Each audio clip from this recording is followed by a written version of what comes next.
आज आपल्याला जीव जरी लावायचा आहे, आपल्याला प्रेम करायचं आहे, आपल्याला भाऊ, आपल्याला बहीण, आपल्याला काका, आपल्याला काकू, या सगळी नाती निर्माण करायची तर माणसं हवीत हो. जीवनामध्ये शेवटी माणसांशिवाय काहीच खरं नाही.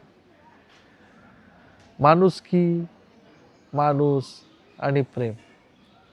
कुठलाही सण साजरा करताना जेव्हा त्या सणाला, त्या उत्सवात खूप माणसं असतात.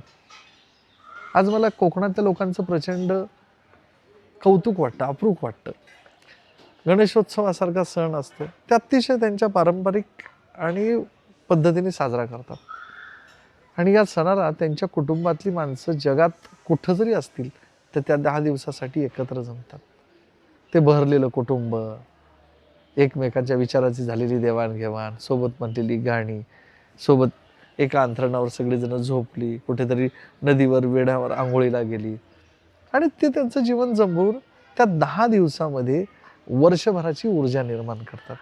ही ताकद फक्त एकत्रित कुटुंबात आहे. एक तुम्हाला अजून एक गोष्ट सांगतो की एकत्रित कुटुंबाबद्दलच्या काही रील्स आपण बघतो की गणेशोत्सव झाल्याच्या नंतर एक आजी दारात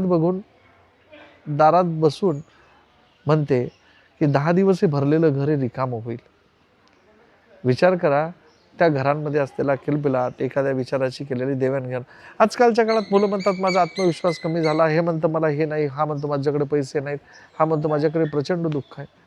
आम्ही एकत्रित कुटुंबात ह्या काही गोष्टी ऐकल्या तरी कशा?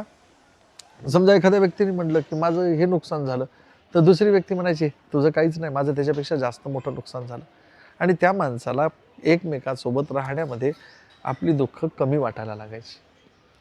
आपल्यावर प्रेम करणारे घरामध्ये एकापेक्षा जास्त व्यक्ती असायचे.